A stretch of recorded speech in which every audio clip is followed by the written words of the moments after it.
So I was from a single parent family, and myself and my younger sister by 4 years. So I had to be very independent if I wanted to get around, always walking to school from an early age. And then when I was old enough, I got a bike and would get around. It was my means of getting around, and I was quite often very late for school and places that I was supposed to be. So always really going at full pelt as fast as I could, which I think for me was great in keeping me active and healthy, but also really set me up for when I fell into sport at the age of 17 and got tested and my talent was spotted. And I think had I not been going around on a bike for most of my journeys, I wouldn't have developed that preparation for me falling into elite sport. I think being an athlete, obviously I was very, very active and very fit, but after retiring, it's been really difficult to maintain that. And I'm well aware, since being a student, studying health and fitness, and knowing that an active lifestyles as a nation is really declining, and I understand the importance behind that, but also from the perspective of becoming employed, and then how I have to use my car to go to work, and I can't fit in activities, and it's really struggling. So I would love to be able to walk or ride to work, but to keep me fit, but it doesn't really happen. So what do you do then? So I find now that working full time, it is really difficult to fit it in, and then also having started a family, that's the worst thing, because all your time is just taken up by the kids and by working and all the household stuff that has to be done, and it becomes a real chore to go to the gym and do something. So I really struggled. I think if I did have a job where I was able to walk or to cycle, that would be brilliant, because that would really tick a box.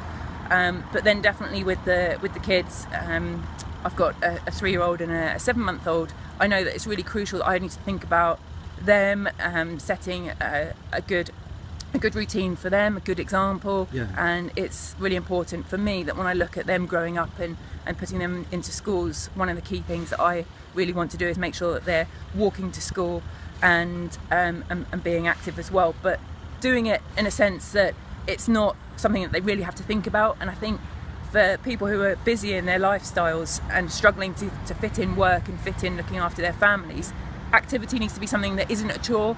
It needs to be something that you just do as a habit or a means to getting somewhere. So walking and cycling really is probably one of the crucial means really for lifting the general public's health and fitness and well-being. You do it, they see you doing it, and it's normal for them. Yeah, absolutely. But also facilitating that opportunity for them to do it. So, you know, if I was to think about putting them in a school that meant I had to take them in the car every day, or they had to be dropped off, or maybe had to get the bus, then I'm not facilitating that opportunity for it to become routine and habit. And likewise, I think when you think about businesses and employers, giving their employees the opportunity to be able to take alternative transport, so perhaps getting on their bike and then facilitating the means for them to have safe storage for their bike, or to maybe take showers or prepare and be in that kind of environment where it's easy for them to do that and make those choices. So they're still very young, but I mean, does your oldest one understand that her mum's this fantastic Olympian? He does. My oldest son does have a little bit of an idea, but at the moment, and this is quite sad, because it's my husband who is always the one on the bike, because his job and where he works means that he can get on a bike to commute to work, and so my little one always sees him as being the person on the bike. And so when he sees pictures of me at the Olympics, he goes, "Dada!" and yeah, it's actually me. So that's quite sad, and I know that's something that I need to turn around to have him see me getting on a bike and realising that's actually me and not his father. Good bit added.